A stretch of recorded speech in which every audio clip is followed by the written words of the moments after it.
Hello everyone and welcome back to Easy English Channel, where learning English is easy and fun.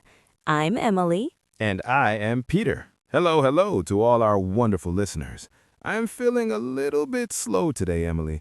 My movements are heavy and my brain is quiet.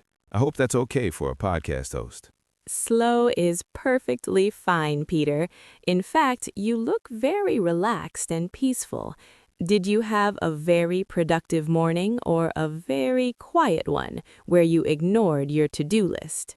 Well, I planned to be a superhero today.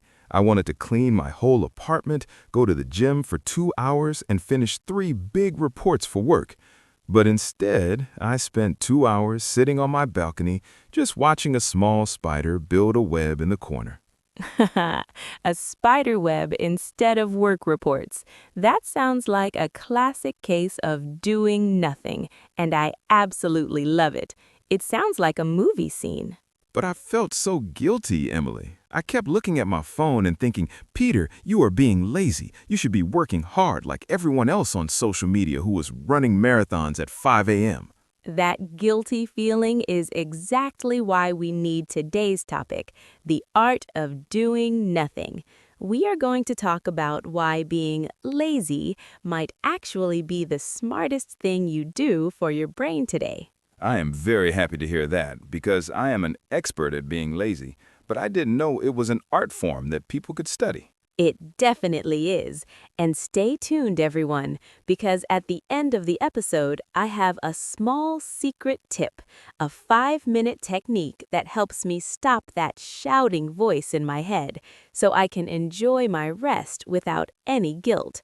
I need that tip immediately. My brain never stops shouting at me to be busy and useful. Please share it with us later, or I might start cleaning the studio floor right now.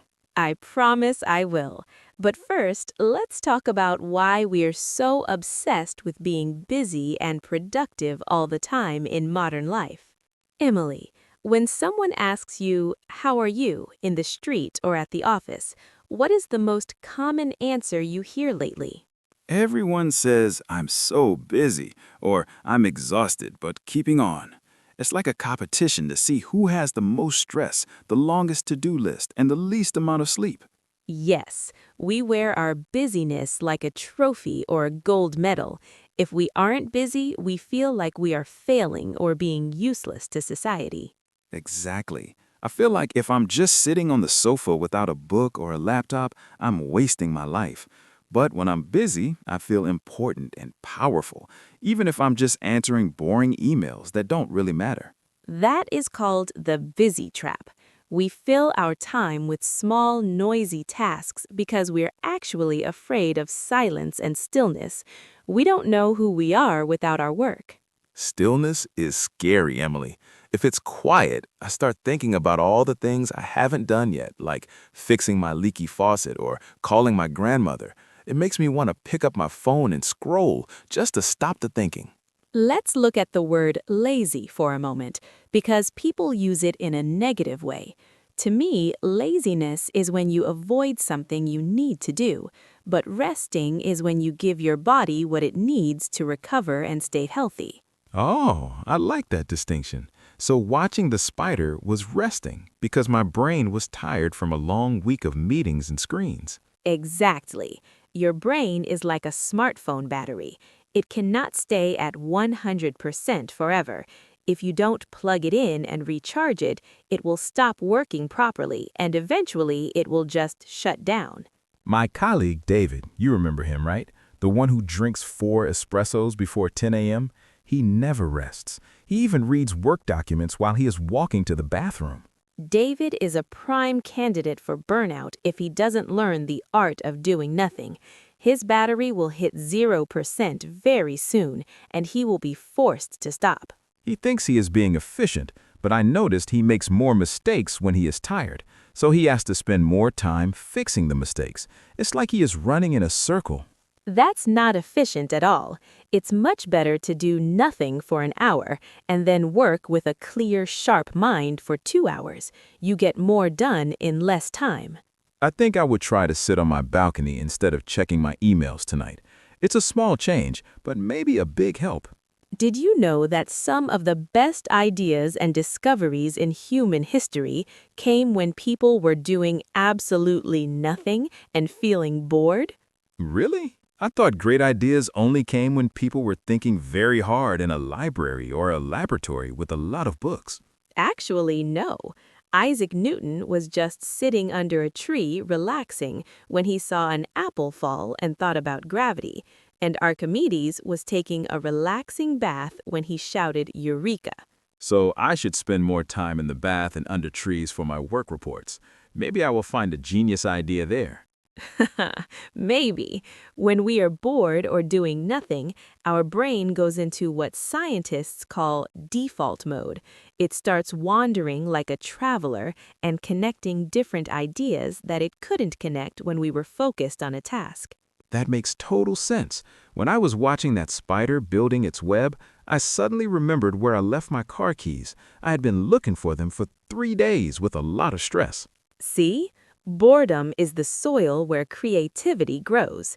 If you are always looking at your phone or a screen, you never give your brain a space to grow anything new. You're just consuming other people's ideas. My brain needs more space to grow. I think I've been crowding it with too many TikTok videos and work emails. Poor Peter. In different cultures, they have very different ideas about this concept. I read about a very interesting concept in the Netherlands called Nixon. Have you heard of that, Emily? It sounds like a martial art, but it's the opposite. Yes, I love it. Nixon literally means to do nothing. It's the practice of doing something without a purpose, like looking out a window or listening to music without doing anything else. In my culture, we don't have a beautiful word for that. We just call it procrastinating or wasting time, and then we feel bad about it for the rest of the day. I think we should all learn to Nixon more often and treat it like a skill.